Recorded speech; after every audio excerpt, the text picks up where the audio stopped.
오늘 또 그대의 최고의 날입니다.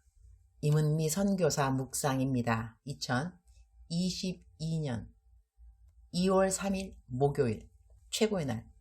거짓을 진실인 것처럼 믿게 하는 자가 받는 벌. 예레미야 28장. 내가 너를 사랑한다 라는 이 사랑의 표현에는 참으로 큰 힘이 있다고 나는 믿는다. 사람과 사람 사이에서도 누군가의 사랑의 고백을 받으면 하루의 시작이 힘을 얻게 된다. 어제는 내 멘티 중 하나인 최성혜 전도사의 묵상을 읽으면서 입가에 흐뭇한 웃음이 지어졌다.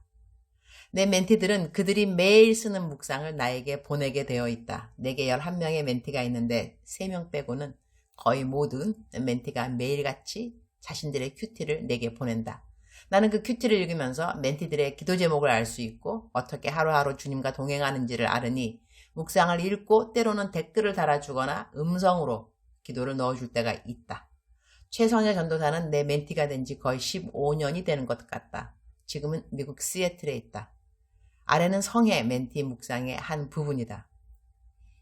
새벽에 일어나자마자 폰을 들고 방으로 나와 화장실을 가서 세수하고 양치하고 물 한 잔 마시고 식탁에 앉아 묵상하는 게 내 삶 패턴이다.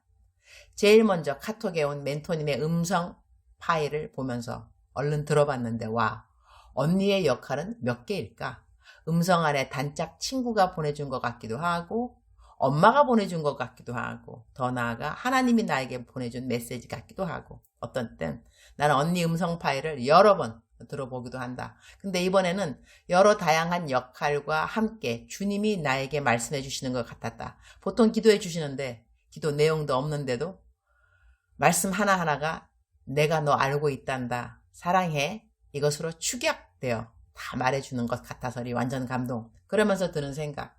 어제 멘토님도 카톡방에 남기셨듯이 하나님이 많이 나를 사랑한다는 그 말은 언제 어디서 누구로부터 들어도 힘이 되는 것 같다. 하신 것처럼 정말 사랑이 답인 것 같다. 사랑의 힘이 얼마나 센지. 사랑은 모든 것을 이기게 하고 사랑은 모든 것을 참게 하기도 하고 참 사랑이라는 것 신통방통하다. 사람이 사람을 사랑해도 달라지는데 우리 하나님이 나를 사랑하신다는 것만큼 위로요, 격려요, 힘이 되는 것이 있을까? 그래서 정말 묵상을 통해서 하나님이 나를 얼마나 사랑하시는지를 아는 것, 그것이 참 중요하다. 그 사랑을 받은 자가 자연스레 맺게 되는 열매가 있으니 자연스러운 전도, 자연스러운 나눔, 자연스러운 섬김, 모든 것이 사랑으로부터 시작되어 사랑으로 귀결된다. 성혜야, 사랑한다. 이 말이 귀에 맴돌며 이른 아침부터 멘토님 사랑 듬뿍 받고 또 그 사랑의 메시지가 하나님 아버지가 나를 향해 고백해 주시는 말씀으로 들려지니 아주 사랑의 힘 제대로 받고 2월 첫날 시작한다. 내가 표현해준 사랑에 힘을 얻었다는 멘티의 묵상글에 내가 또 힘을 얻었다. 이렇게 사랑의 표현과 감사는 사랑하는 사람들에게 힘이 되는 것이다. 예레미야 28장 15절. 선지자 예레미야가 선지자 하나냐에게 이르되 하나냐여 들으라. 여호와께서 너를 보내지 아니하셨거늘 내가 이 백성에게 거짓을 믿게 하는도다. Then the prophet Jeremiah said to Hananiah the prophet, listen, Hananiah, the Lord has not sent you, yet you have persuaded this nation to trust in lies. 이 백성에게 거짓을 믿게 하는도다. 이 말씀이 마음에 와 닿는다. 나는 오늘 28장 전체의 글을 요약하여 묵상하기보다는 딱 이 한 구절에 삶에 적용을 하려고 한다. 그러니 28장 전체를 공부하기 원하시는 분들은 28장 전체를 여러 번 읽어보시기를 강추한다. 사람들에게 진실이 아닌 것인데 진실처럼 믿게 한 선지자 하나냐. 그의 직분도 예레미야처럼 선지자였던 것이다. 하나냐는 사람들이 듣기 좋아하는 말을 함으로 거짓임에도 그 말을 진실처럼 믿게 했다는 것이다. 그 죄로 그는 하나님으로부터 죽임을 당하게 된다. 나는 선교사이다. 선교사들은 선교 보고를 해야 한다. 파송교회에 하는 것은 당연하고 후원해주는 사람들에게도 선교 보고 및 선교지의 기도 제목을 글로 보내게 된다. 나는 지난 28년 동안 선교사역을 하면서 매달 초에는 선교 편지를 보냈다. 내 기억으로는 단 한 달도 빠먹은 적이 없다.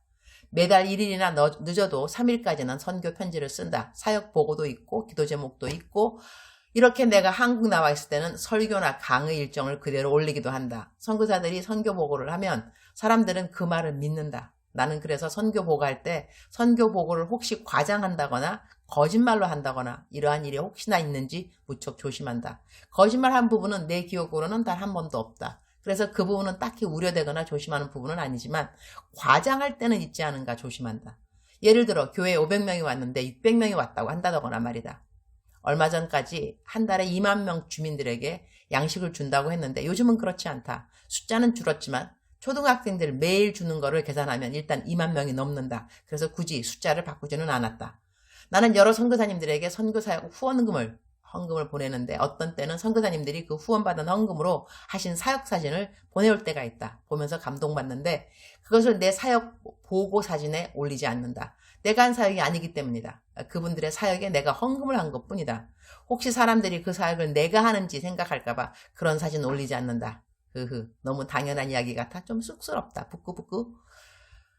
내가 우리 교회 아이들 토요일마다 토요 천국 잔치한다고 말하는데 그 아이들과 내가 찍은 사진을 올리지 않는 것은 그것은 우리 스태프들이 하는 거지 내가 직접 하는 사역이 아니라서 그렇다. 이러한 식으로 나는 내가 하는 사역을 있는 그대로 사람들이 알아주는 것에서 벗어나 조금이라도 불려지는 상황이 있을까봐 그것을 우려한다. 오늘 본문 말씀에 나와 있지 않은가? 진실이 아닌 것을 사람들에게 진실처럼 믿게 하는 것이 얼마나 하나님 앞에서 무서운 죄인지 말이다. 우리는 자신이 거짓말을 하지도 말아야 하지만 진실이 아닌 거짓을 진실처럼 다른 이들에게 믿게 만드는 죄는 더 무섭게 여겨야 할 것이다. 내가 30년 전 워싱턴 순복음 제일교회에서 가르친 중고등부 아이들 중 몇 명이 매일같이 묵상을 공유하는 카톡방이 있는데 그 방에 얼마 전 올라온 어느 제자의 묵상에 마음이 많이 아팠다. 교인인데 같은 교인을 크게 속인 너무나 가슴 아픈 일이 적혀 있었다. 세상에나 어떻게 같은 교인이 그런 것을 사기라고 하는데 거짓말보다 더한 죄는 사기죄가 아닐까? 거짓인데 진짜처럼 믿게 만들고 돈을 앗아간 것이니 말이다. 세상 정말 무섭다 라는 생각이 드는 TV에 사기치고 속이는 뉴스가 한두 개인가? 주님이 다 크게 벌하실 것이다. 그들이 회개하고 돌아오지 않는다면 말이다. 주님 오늘 또 최고의 날입니다. 거짓말은 당연하고 혹시라도 말을 과장하지 않는가 저의 선교 보고에 늘 조심하도록 지금까지 도와주셔서 감사합니다. 우리 모두 하나님 앞에 서게 될 것입니다. 모든 사람은 각자의 일을 하나님께 짓고 하게 된다고 했습니다. 지금 저는 선교사로서 저의 선교 보고를 사람들에게 보내지만 마지막 날에는 모든 사람들이 보는 가운데 하나님 앞에서 저의 인생을 보고하는 날이 올 것입니다. 그날에 면류관 받는 자의 삶이 되기를 소원합니다. 이 땅에서 사람들이 알아주고 몰라주고 그런 것은 그다지 중요한 일이 아닙니다. 마지막 날 모든 사람이 하나님 앞에서는 그 심판 날이 중요한 것이죠. 이 땅에 살면서 무엇이 정말로 중요한지를 잘 아는 지혜를 항상 허락하여 주옵소서.